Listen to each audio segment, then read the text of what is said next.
With the midterms now behind us, the sights are now set on the 2024 election. Although the election may be 2 years away, there is a lot to discuss, particularly when it comes to who can amass the 270 electoral votes needed to become president. In an increasingly divided political landscape, a few key swing states will tilt the contest one way or the other. I'm your host, Michael Richardson, and join with me is Jack Sargent, where over the course of the next hour, we will be taking an early, data-driven look into the 2024 election, discussing everything from marginal shifts into the election, to shifting demographics, to former President Trump's chances at re-election, and much, much more. Thank you so much for joining us on the airwaves, and Jack, it is always a pleasure to be with you. I'm delighted to be with you as well and get into some way too early, definitely, election looked at, but it's never too early to start looking at the next cycle. Well, it is never too early. That's what we're here for, and we're going to start with the Senate. Now, currently, the Democrats do control the chamber. They have the 50 seats needed with Vice President Harris as tiebreaker. But of course, we got a runoff in Georgia coming up.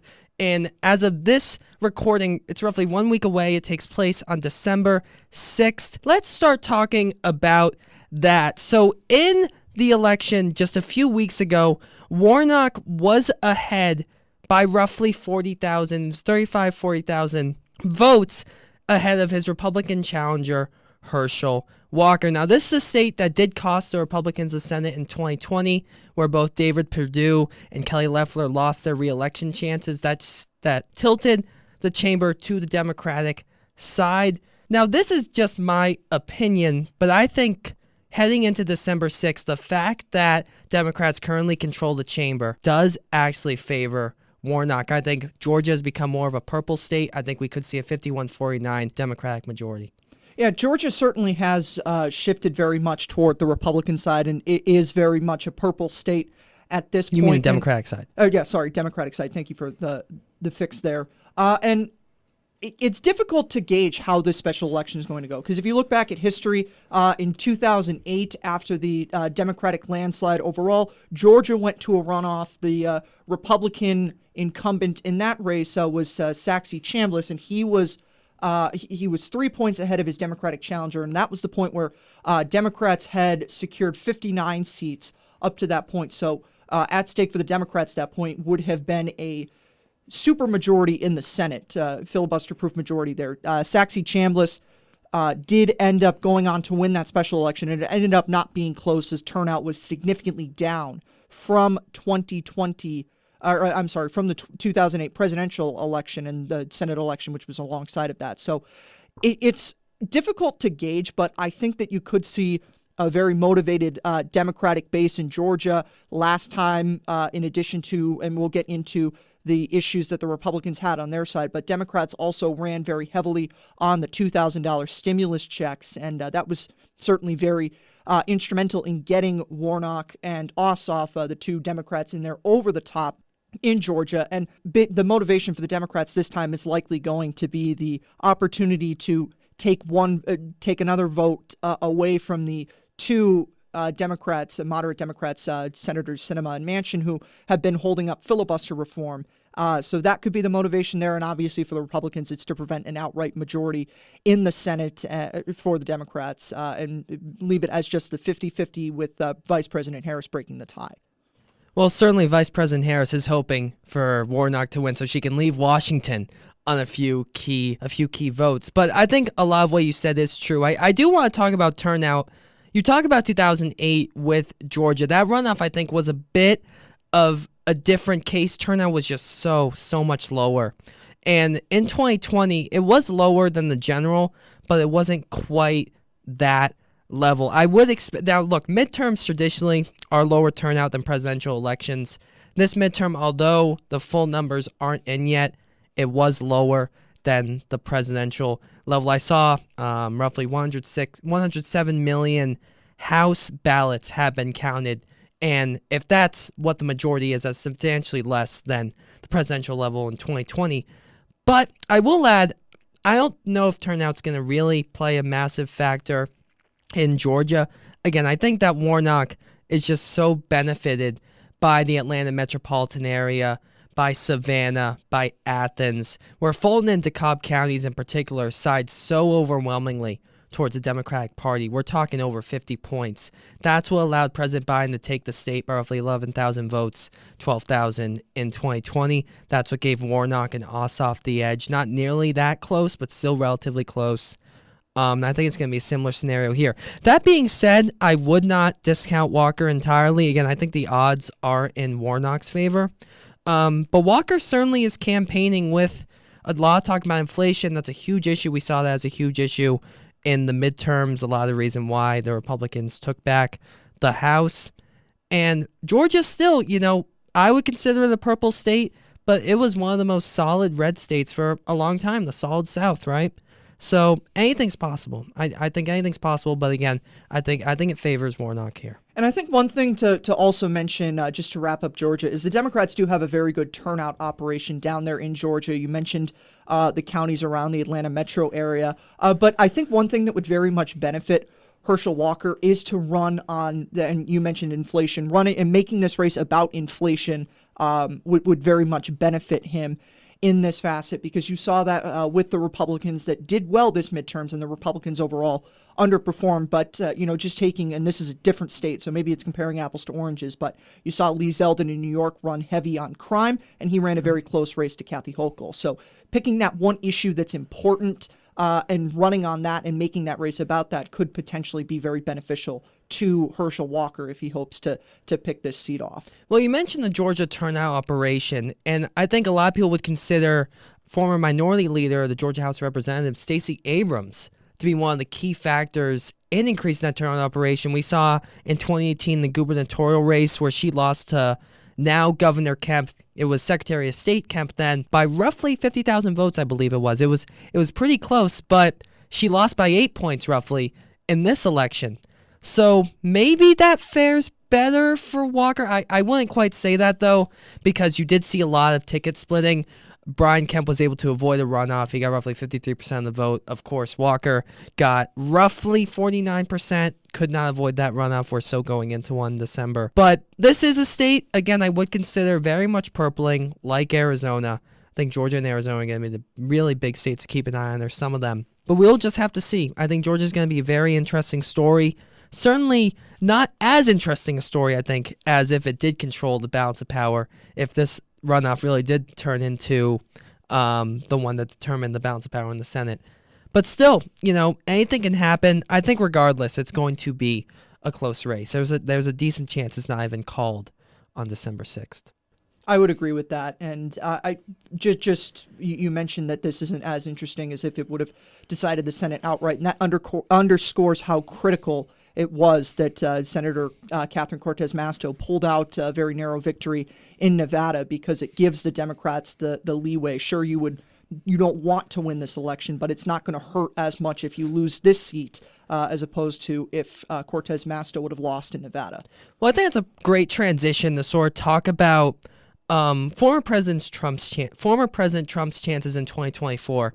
On the 15th, he had a 1-hour speech where he outlined his vision for 2024, of course, announced his candidacy after a lot of debate. But a lot of talk has been said about his role in the midterms and whether this election was a referendum on him, on Biden, or sort of both, how much he factored into the race. And I think Nevada, the silver state, look, personally, Nevada will always sort of be that swing state. It's always been very close, within 5 points. But I think the Democrats do have the advantage there because of WRHU and Clark. But Adam Laxalt was endorsed by President Trump. You had a lot of these candidates who were endorsed by President Trump who did end up losing. I want to ask you, I think Nevada may be a special case, but what was your reaction to Nevada, and what role could it play in 2024? Nevada's a very interesting case because you have Nevada is going to be one of the seats that's up in the 2024 cycle, and I know we'll get into that a little bit later, but certainly in an election that's decided by such a close margin, if you wanted to say that the endorsement of President Trump had an effect, negative effect for Adam Laxalt, that narrow of a margin there's been a lot of talk about, and we'll talk about this with Arizona, but there's a lot of talk about those traditional Republicans that have been very put off by the Make America Great Again message. And those voters are probably a very small block of voters still, and in the grand scheme of things, they are probably not going to affect elections too much. But when you have something decided as close as this, I think that that's certainly something to think about, that, maybe. And Laxalt was, the one thing about Laxalt is he does have some history in the state. So relatives that have served in Nevada office before. So it's not like Laxalt was some candidate that had no base in Nevada already and was trying to work off of new things. So that certainly, it could have also been a reason why he ran as close as he did to Cortez Masto. But I think that this was just one of those. Nevada has been perpetually close. In 2010, in the big wave against Obama, Harry Reid, who was the Senate Majority long-term incumbent, came very close to losing, and candidate quality was very instrumental for Harry Reid keeping that seat. Nevada, for the longest time, did have a Republican incumbent in one, or in some cases both of these seats. But Nevada has been a state that has been represented by both parties in the Senate. It has a long history of that. So it's not very surprising, if you're getting at that, to see Nevada be this race significantly tightened up.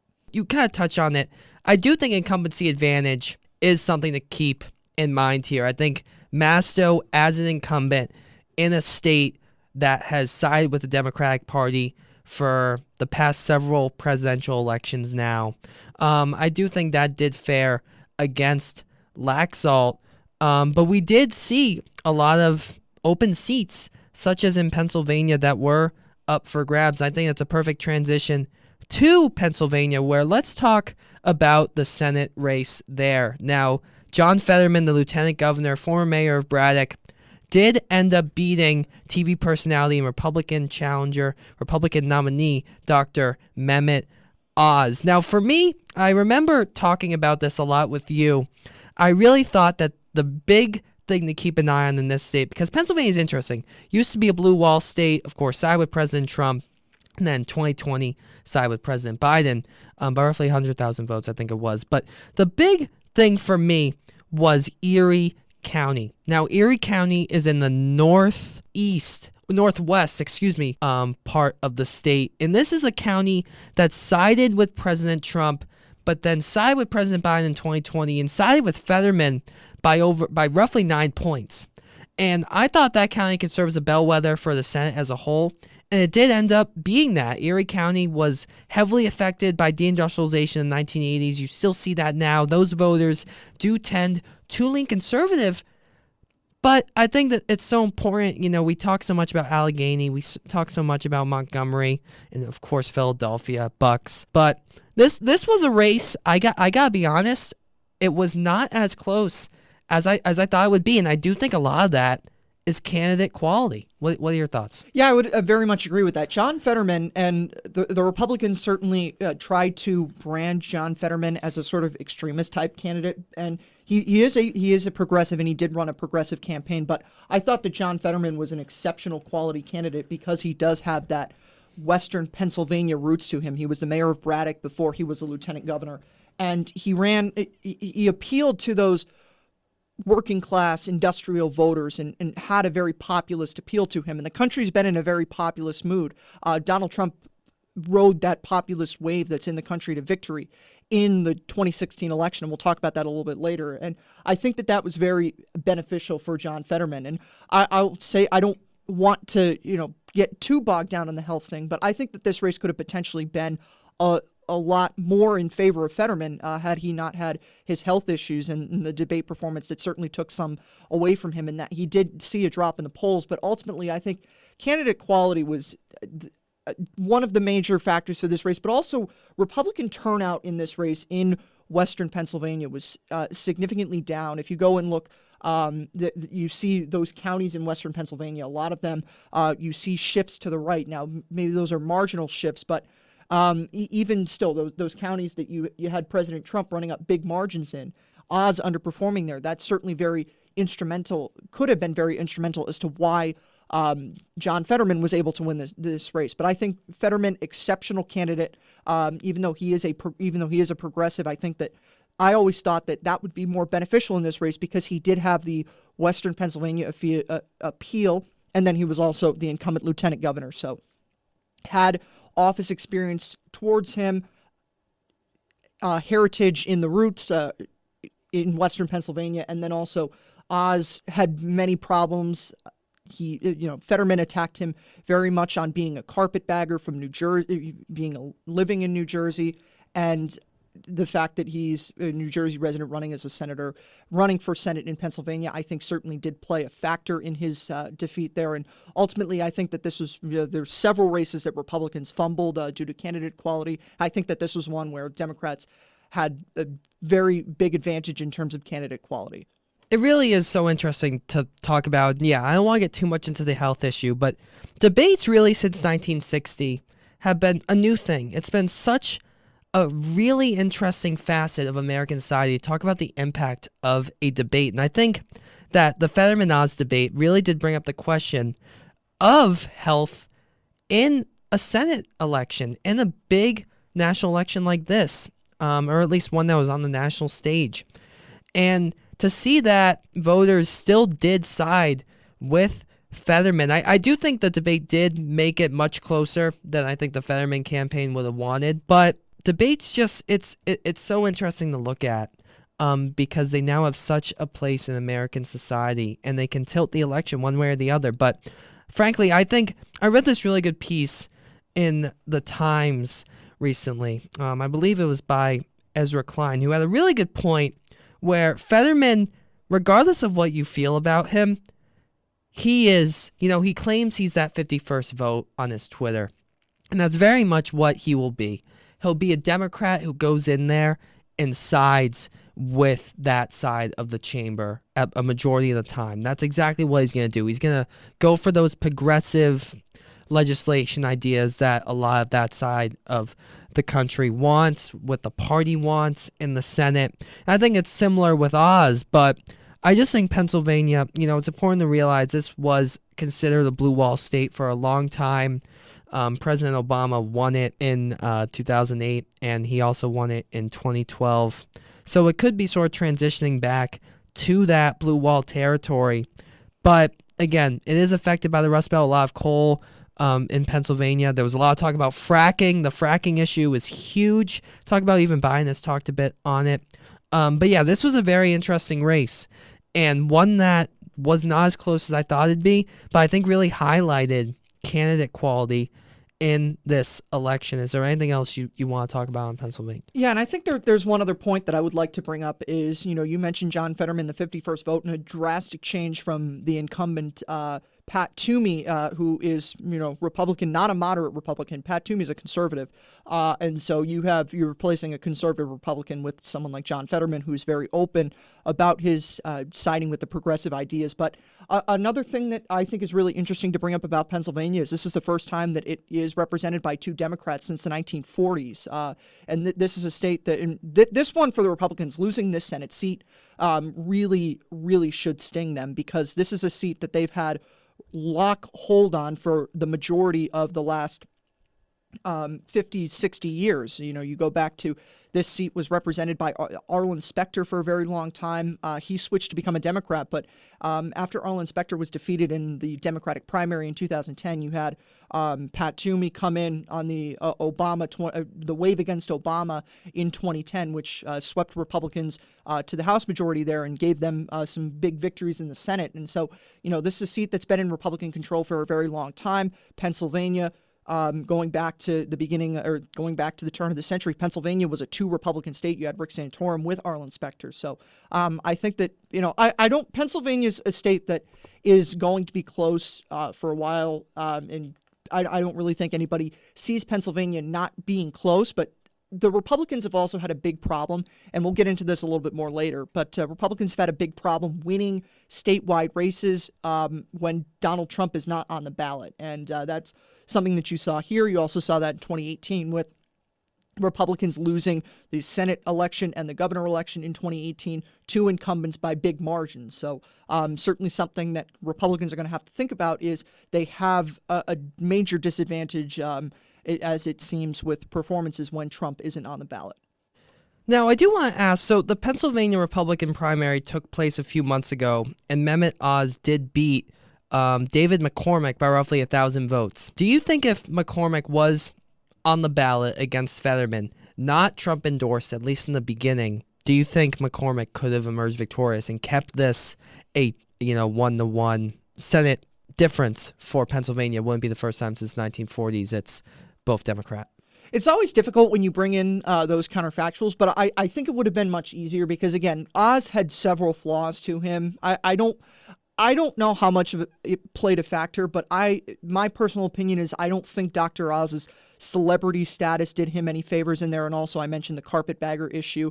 He did have the Trump endorsement, and John Fetterman did certainly play into that as well. And Donald Trump is, even though he did win Pennsylvania, Donald Trump isn't incredibly popular in the state of Pennsylvania among Democrats and independents. So that's certainly something that could have played a factor there. But David McCormick could have definitely run closer in this race, maybe picked it off or maybe held on to it for the Republicans. But it's always going to be difficult to say with these counterfactuals. And also, I think something that you have to think about is the Republicans did have the chaos earlier on in the primary when it looked like Sean Parnell had an inside track to the nomination, and then he had issues which forced him to drop out of the race, and then that threw the primary into a tizzy. So certainly losing Sean Parnell was also something that I think may have played a factor in Republicans losing this seat.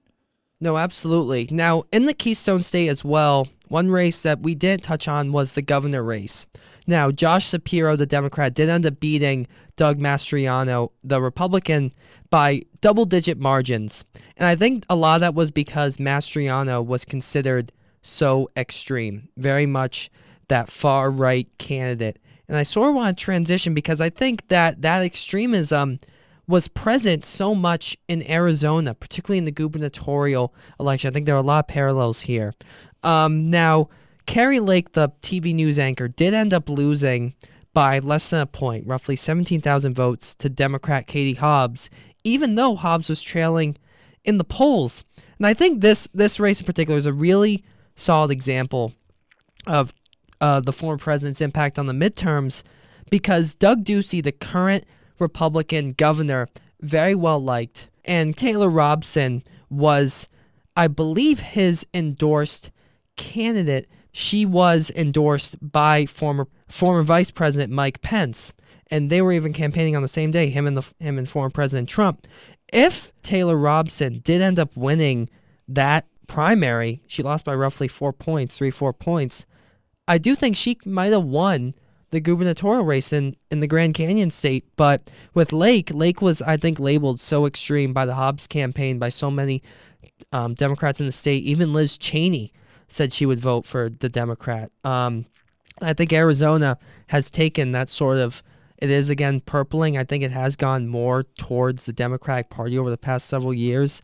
It's going to be a state we're going to be keeping an eye on. I think it goes to show sort of the impact of the former president on the midterms. I think Arizona is really the poster child for candidate quality in Arizona. And we'll talk about the Senate race a little bit later in Arizona, but I will certainly touch on Carrie Lake. And one of the mistakes that I think Carrie Lake made with her campaign is when at one of her rallies she told McCain Republicans to get out. And with a margin, and as I said earlier, that demographic of voter, probably very small. There's not really too many people that, are the traditional John McCain type Republicans. But in a race that's as close as this one, you need all those voters. And, Carrie Lake, when you tell McCain Republicans to get out, if they were iffy about supporting you anyway, which was probably the case, telling them off like that, certainly not going to do her any favors. Now, the Republicans had the disadvantage here. Doug Ducey was a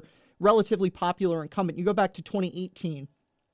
The wave against President Trump, which took out many incumbents, including it took the other Senate seat, which is now occupied by Kyrsten Sinema, away from the Republicans, and gave Katie Hobbs the Secretary of State seat in Arizona. The only candidate on that, or one of the few candidates on that ballot, that was not affected by the Republican wave, or I'm sorry, the Democratic wave in 2018 was Doug Ducey, a 14-point victory for him. He was term limited, so the Republicans had the disadvantage here. But when we segue to the Senate race, I'll talk about the fact that Doug Ducey was not a candidate for that race and how, in my opinion, that was very much a factor as to why they did not win that Senate seat. Well, I do want to clarify here. So, yeah, Doug Ducey did endorse Robson in the primary, and then he ended up endorsing Lake. Just wanted to get that clarification in there. But, yeah, I mean, I do think Arizona is going to be a close state for the foreseeable future, certainly on the presidential level, and maybe even the Senate one. I think there was a lot of talk about the Senate race in Arizona. Mark Kelly, the former astronaut, did end up winning against Blake Masters, the Republican challenger.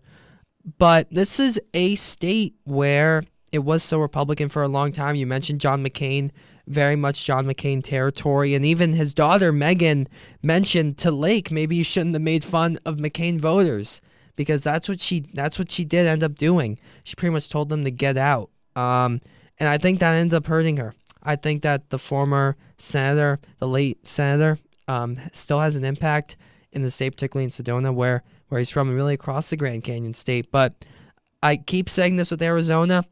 I'll keep saying it now. It comes down to Maricopa County.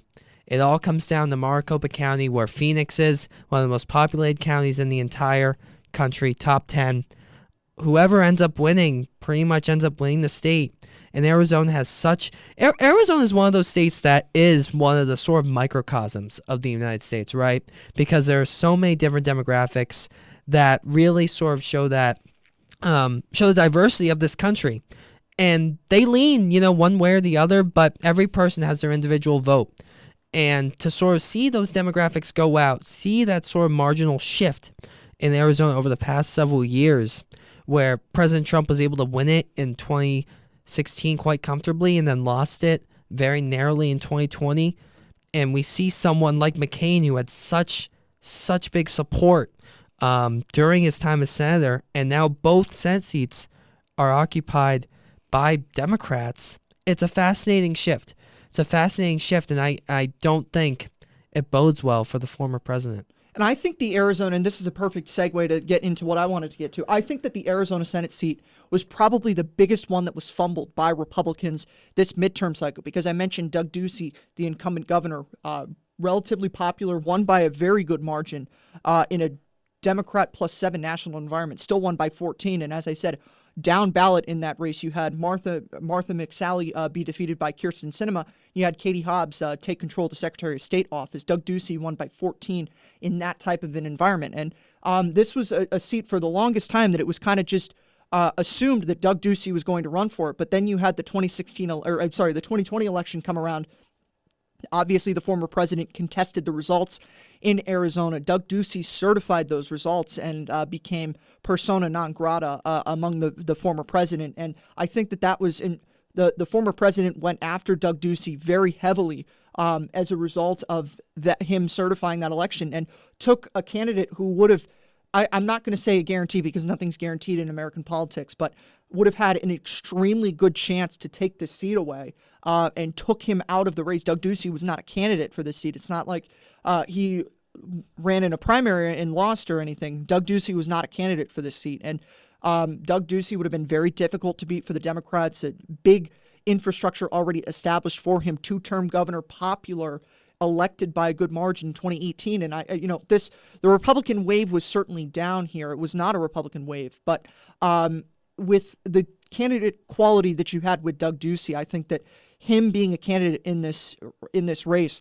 very likely he could have won it. And even if he's not winning it, very much closer than it would have been. This was a 5-point victory in what is a swing state. And a 5-point victory in a swing state is a very good margin of victory for Mark Kelly there. So I think my big thing for this race is this was probably the biggest seat that the Republicans fumbled due to poor candidate quality here. Doug Ducey would have had a very good chance to win this race. Instead, the Republicans go with Blake Masters, and they lose to Senator Kelly.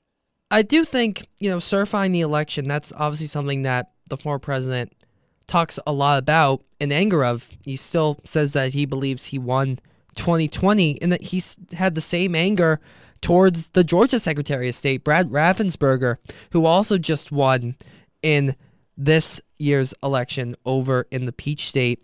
And I do think that a lot of Americans went to the polls, and you even can see this in certain polling where democracy was an issue for a lot of candidates, particularly Democrats. I may not like this candidate so much, but I'm fearful of what happens if the GOP, which a lot of people do associate with extremism now, even if some of them try and go to more moderate angles, a lot of fear that what happens if Kari Lake wins in Arizona, could that lead to a decertified election? And really across the country. And to sort of look at the impact that 2020 had on a grand scale in these years that have followed, it's fascinating. And I think you have a good point. I don't know if I consider Arizona to be the one where Republicans necessarily fumbled the bag. I think Nevada, I do think there was a good chance Laxalt could have won there, but especially since we saw Lombardo win the governorship, the former sheriff of Clark County. But again, regardless, it's a close race in a fairly Republican state. We're talking McCain territory that didn't end up going the GOP's way. Yeah, and I would say that, when I say fumble the bag, I mean in terms of candidate quality there. I think Laxalt was a pretty decent, there were upsides to him. There was really no upside to not running Doug Ducey in the Senate race. But again, that's my big takeaway from Arizona is not having Ducey was very much to the GOP's detriment. Is a very interesting topic that can make its own entire 1 or 2 or maybe even 24-hour discussion. But I do want to transition to a state some of you may be familiar with, the Empire State. Of course, we're talking about New York. Now, for the first time in several decades, Long Island's congressional delegation is actually going to be made up of all 4 Republican candidates. And I do think this goes to show, you mentioned it wasn't a red wave. I don't think anyone in the GOP will really say that. But certainly they did win the House. But Long Island did play a role in flipping the House one way or the other. It's looking like a very narrow majority. It's looking like it's going to be actually the exact opposite of what it is right now. It's looking like 222 Republican, 213 Democratic. I would not put New York in a state that's going to determine who's going to win the presidency. I think this is very much a blue state. It has been for really since the 1980s. But Long Island, I do think certainly played a role in this year's election, flipping that balance of power. I do think it was a lot of talk about inflation, about crime. Maybe someone like this, District 4's, Congressional District 4's Congressman-elect Anthony D'Esposito, a lot of them really on Long Island could have said, they were sort of riding off almost the coattails of Congressman Lee Zeldin, who talks so much about crime and even had Allison Esposito on the ballot with him as lieutenant governor. And I think one other thing that you didn't touch on with New York was, and overall, was redistricting. And redistricting was the theory throughout the entire, basically ever since the House elections in 2020, was redistricting was going to put the Democrats out of the majority. And that's ultimately what ended up happening. In New York was a story of Democrats tried to draw the maps very aggressively in their favor, and they did it too aggressively, and the maps got thrown out in court. And I think one of the big factors is obviously Zeldin running a close campaign, Zeldin running close with Hochul, only a 5-point margin to defeat for him, is certainly going to have a down ballot effect on those Republicans. But I also think that redistricting, Republicans getting a fairer map overall was very much beneficial in them being able to be as competitive as they were. And this is something that the New York State legislature, which tried to get aggressive and draw a very Democratic favoring map, they gambled with that. It, unfortunately for them, did not pay off. And as a result of that, you got a fairer map, and fairer maps mean the other party is going to have a much better chance in the elections. Redistricting really does play a role. I think it's something that isn't really touched upon a heck of a lot, or as much as it necessarily could be. You look at Florida, and Florida gained an electoral vote because of the census. Now it's at 30. But now that state has I believe 20 Republicans that are GOP elect and 8 Democrats. This was a state that the Republicans were able to sort of get in their favor to such a margin. And there are other examples across the country, but meanwhile, there are other counties There are other states such as Colorado where you had close elections, such as in Colorado's 3rd, where Congresswoman Lauren Boebert narrowly defeated Democratic challenger Adam Frisch. I don't think that was necessarily because of redistricting, but I do think it goes to show that even in New York, as we see Democrats not redistricting in their favor, too aggressive, as you might say, there are other counties across the country where they are incredibly close, and you can't necessarily guarantee something's going to happen. I do think this just goes to show the trends across the country, the Democratic Party doing well on November 8th, or at least a lot of people would say that. But, there are going to be a lot of House races, even on the island, that may or may not be as close as they were here in 24. Again, incumbency advantage could very much be real if all 4 of these Congress people end up running again. But that is a story that we will have to share for another time. Jack, do you have anything else you want to add in particular on these midterm elections, whether it be gubernatorial, Senate, House, or even ballot measures? Yeah, I'll just add one thing on. You mentioned how close Colorado's 3rd was, and I think that was a little bit fluky in terms of how it ended up being close, and I don't think that's representative that maybe next time around Representative Boebert would be defeated in a general election. But what I think that this could do is embolden the GOP establishment to try to do to Lauren Boebert what they did to Madison Cawthorn in North Carolina's 11th. Madison Cawthorn obviously stirred up a lot of controversy in the summer, and you saw the Republican establishment unite behind a candidate, Chuck Edwards, in North Carolina's 11th. Chuck Edwards won that primary over Madison Cawthorn, and as a result, Madison Cawthorn defeated in the primary. Chuck Edwards is now the representative-elect from North Carolina's 11th. And I think you could see the Republicans try to do that with Colorado's 3rd, because Lauren Boebert is a candidate who's very much outside the mainstream, and Democrats can nationwide try to tie their opponents to Lauren Boebert. And I think that you could see the Republicans go in there, try to find one particular candidate, unite behind that one, and see if they can take down Representative Boebert in a primary. We've talked a lot about former President Trump in this discussion, but as we head into 2024, there's no guarantee he'll be the nominee, right? Now, I sort of want to go through who we think could be the Republican nominees in 2024. Of course, it all comes down to the primary season, who wins in Iowa, South Carolina, even all the way to Washington and New Hampshire. I do think Trump is the one that a lot of people come to mind. But of course, there is the Florida governor, Ron DeSantis, who just won in a landslide victory, roughly 20 points. But he's now on the national stage. There's been a lot of talk about him. There's been a lot of discussion that he's going to run. And I got to tell you, I think if he enters the primary, I think it could end up being closer than maybe the former president might think. Or maybe it is as close as he thinks, because he has started attacking, calling him Ron DeSanctimonious on his platform, Truth Social.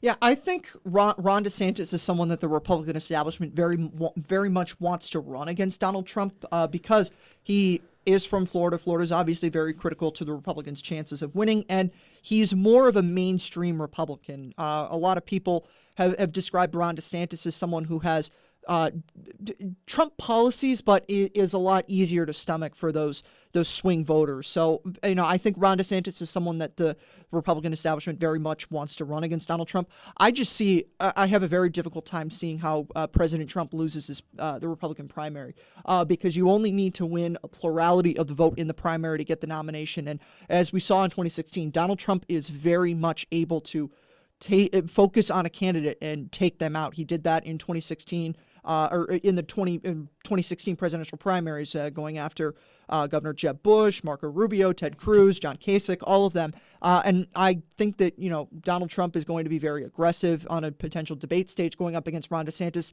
And Ron DeSantis has some vulnerabilities, and I think Donald Trump is certainly going to look to exploit those. And ultimately, I think that the nomination is his to lose. But that's my opinion. What vulnerabilities do you think DeSantis has? Well, the one thing that I will say is I saw a video a couple weeks ago of, and this could be very anecdotal, but Ron DeSantis was doing hand motions in the video, and those hand motions were very similar to those motions that Donald Trump was doing, and that would be something that I could absolutely see Donald Trump take a video, put it up on Truth Social side by side, and then attack Ron DeSantis as basically trying to copy him. And again, that's anecdotal, but that's something that, any attack, it could be effective in a Republican primary. And it's just that, and then also just Donald Trump's ability to dominate a debate stage against Republican opponents. And we saw how effective he was in 2015 and 2016. And I don't see how that's going to change against Republican opponents. Well, as the country's become more polarized, we've seen these attacks grow more and more prevalent. And I certainly think former President Trump will take every opportunity he has to do what he believes will set him up for success in 2024 by winning the primary. But look, I do think DeSantis would have a long road ahead of him. He would probably end up getting the Sunshine State in the primary. He'd probably end up getting Florida because he just won so in a landslide. But I wouldn't necessarily guarantee that either. And then I think you'd have trouble. You'd have trouble convincing the people, I think, who voted for Trump and are such a large part of the base to go after DeSantis, because I think very much right now the Republican Party is very much the party of Trump. I think there are a lot of people who don't agree with the former president's policies, but I do think there's also a lot more people who do and really want him to run. He had 74 million people vote for him in 2020. And although I think January 6th changed a lot, I don't think it necessarily changes the ability for him to win a primary in Iowa, in Nevada, and even in New Hampshire. Although those states may not necessarily be indicative of who always wins the primary, I think it's very much the former president's to lose. DeSantis running could make it interesting. I think he could campaign on what he believes is a really good economy in Florida. There was a lot of talk about his state coming out of the pandemic and becoming what he believes, an economic powerhouse.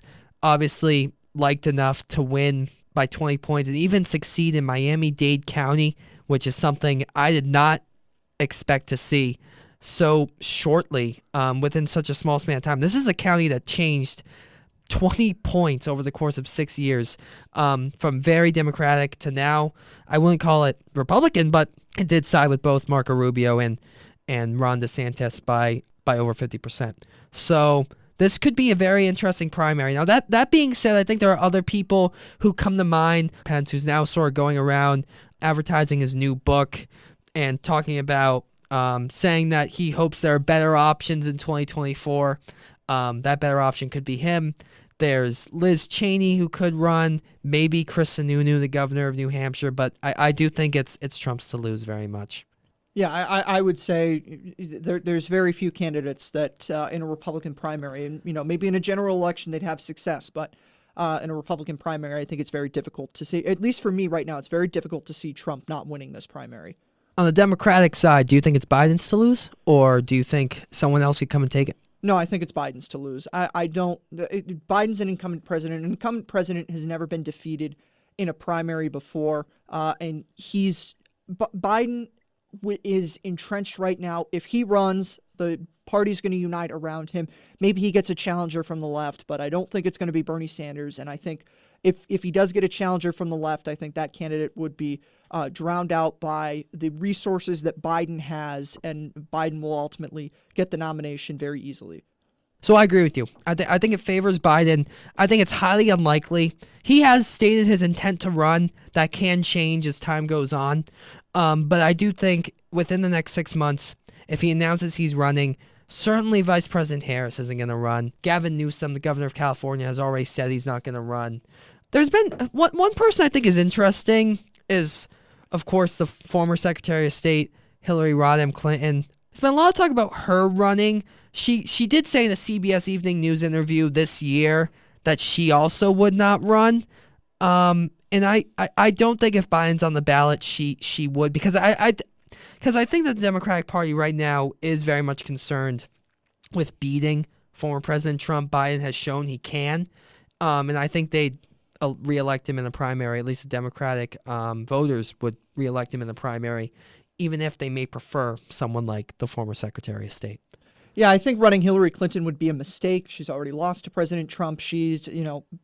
Donald Trump was elected for many reasons, but one of those was being an outsider. Hillary Clinton was very much an establishment Democratic candidate, and that played into her defeat in 2016, and I think it would be a mistake to run her again. We will see what happens. It probably Biden, if he is going to run, will announce his candidacy within the next, I'd say 10 months or so. But we will see. We will see. He hasn't filed campaign paperwork, I believe, yet. President Trump famously filed within, I believe, a month of entering office in 2017. Biden has not done the same thing, but who knows what will happen. But let us transition a bit towards marginal shifts in the electorate over time. Now, Jack, I know you have something to say on 2004, that election, how that sort of plays a role in 2024. We're going to be talking about key swing states here over the next several minutes. What role did Bush's victory over John Kerry have, or you think has, as we head into the next election?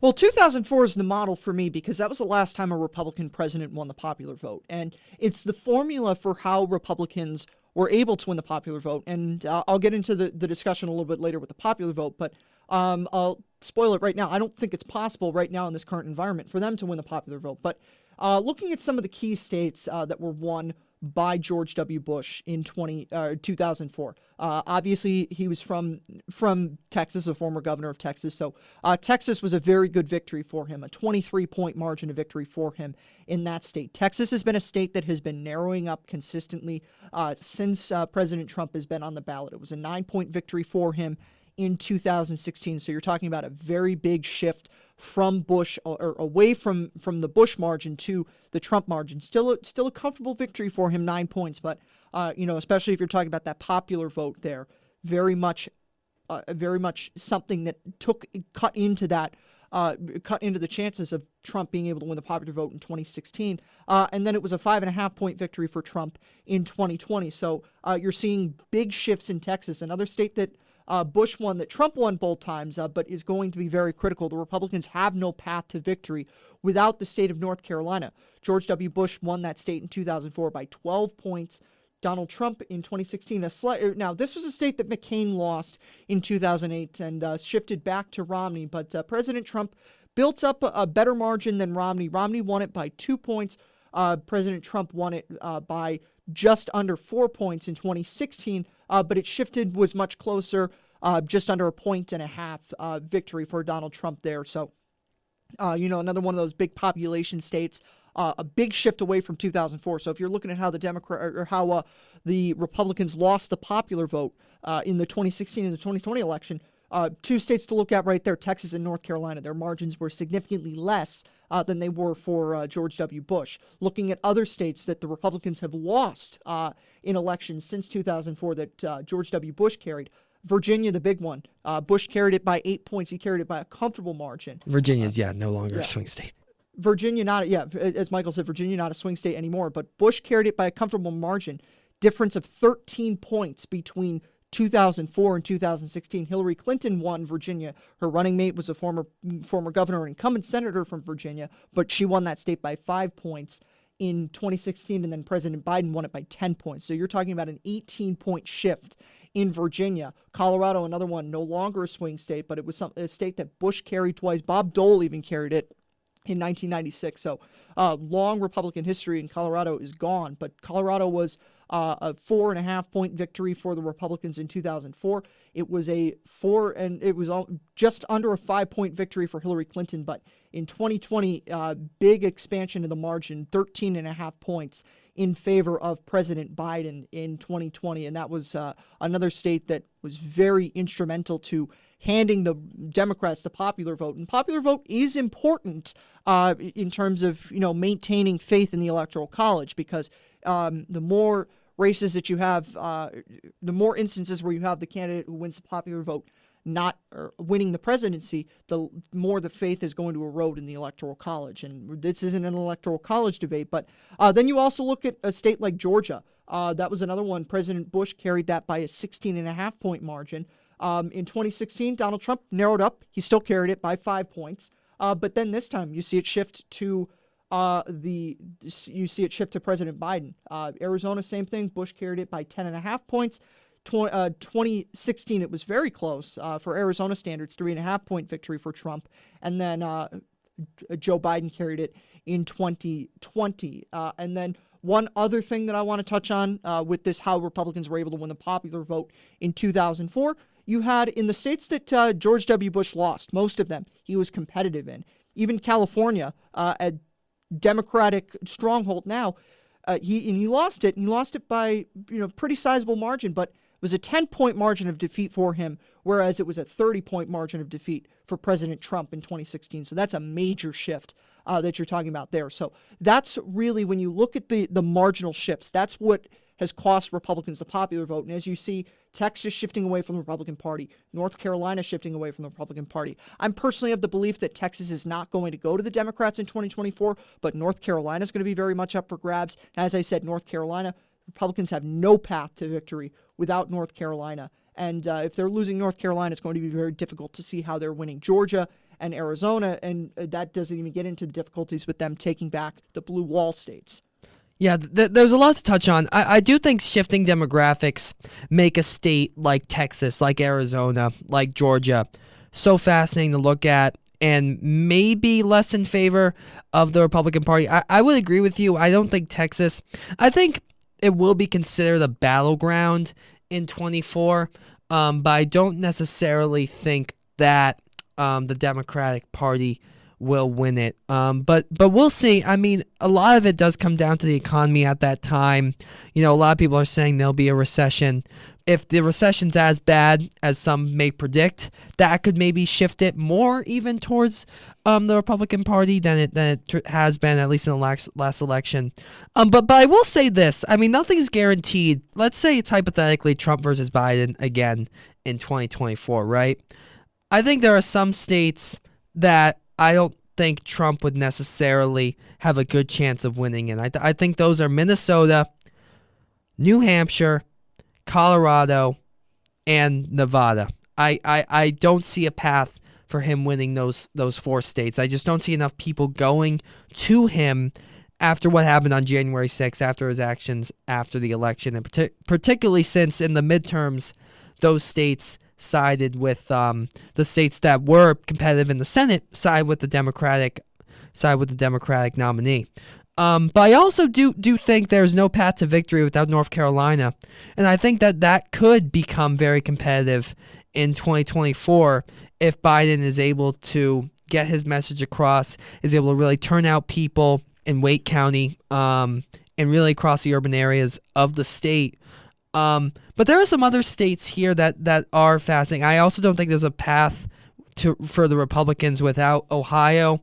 There's been a lot of talk that Ohio, once the perennial bellwether is no longer a bellwether, it certainly has shifted more towards the GOP. J.D. Vance just beat Congressman Tim Ryan, and President Trump won by both 8-point margins in 2016 and 2020. So that's a state like Florida that could be shifting towards the GOP. But when you consider states like Wisconsin, like Michigan, like Pennsylvania, particularly those 3 Rust Belt states, and then you put in Arizona and Georgia, which all side with President Biden in 2020, I think that the Republican path for Trump gets so narrow. And I think that was the issue in 2020. His path to re-election was a narrow one. You couldn't afford to lose a Florida. You couldn't afford to lose an Ohio. Meanwhile, Biden is probably like, I don't need to bother campaigning in Minnesota or New Hampshire or Maine because I think I have it. Yeah, and New Hampshire and Minnesota are the big ones that I very much second you. New Hampshire and Minnesota were 1.5 point margin of victory for Clinton in Minnesota, under a percentage point victory for Clinton in New Hampshire, but those states very much the margin was expanded there. Nevada has been perennially close the last couple of elections. I would probably think that it will remain around that 2.5 point margin that it was for Clinton and Biden in 2016 and 2020 respectively. But, yes, you're correct. Donald Trump had a very narrow path to victory. He could not afford to lose any states, and it was very unlikely that he was going to pick up any new state. And it's still very possible for him to win the election from the electoral vote standard, because you have to make up under a percentage point margin in 3 states, and that gets you the election. So theoretically, very possible because, all you need to do is flip Arizona and Georgia by under half a point, and then Wisconsin by just over half a point. So theoretically, very possible, but also something that is going to be an uphill battle because those states are likely going, at least Arizona and Georgia, are going to continue to shift towards the Democrats. And obviously, I don't think the events of January 6th did any favors for the Republicans in those states. At the same time, you have states that were once considered to be swing states like Iowa that have shifted more towards the GOP. So maybe that goes in Trump's favor. But again, the key swing states here will very much determine what happens in 2024. I think Arizona will be tough for the former president. Same with Georgia. If they do end up transitioning back to Biden, they could very much end up being what some consider to be blue states. But we shall see. Jack, do you have anything else to add before we end it off here? Yeah, you mentioned, I'll make this very brief, but you mentioned Iowa, one of the states that I would say Donald Trump has been very beneficial for the GOP in. Donald Trump has created a solid Republican Iowa. You go back to the history of Iowa. Iowa was not a state that Republicans really did well in. Even in Reagan's landslide in 84, that was a 7.5 point victory for him. And then it was a Dukakis state in 88, went to Bill Clinton twice, went to Gore in 2000, and the only Republican victory was a less than a percentage point victory by Bush in Iowa, and then 2 times to Obama, and then it went to Trump by 9.5 points in 2016. So certainly Donald Trump has created a solid Republican Iowa, which is obviously very good news for the GOP. But Iowa with only 6 electoral votes, not a huge prize for them, but one of the positives that for Donald Trump, definitely. Well, there's going to be a lot to discuss as we head into the next election, and certainly a lot to discuss in terms of policy and the electorate, what the future holds for both major parties here in the United States of America. But thank you all so much for taking the time to listening to this discussion. That is all the time we have. Jack, thank you so much for joining me today. Thank you for joining me as well. Absolutely. Always a pleasure chatting with you. The original music composed in this discussion was by the wonderful Troy Sika. Once again, many thanks for listening to this discussion, an early look at the 2024 election. Thank you so much, and have a wonderful rest of your day.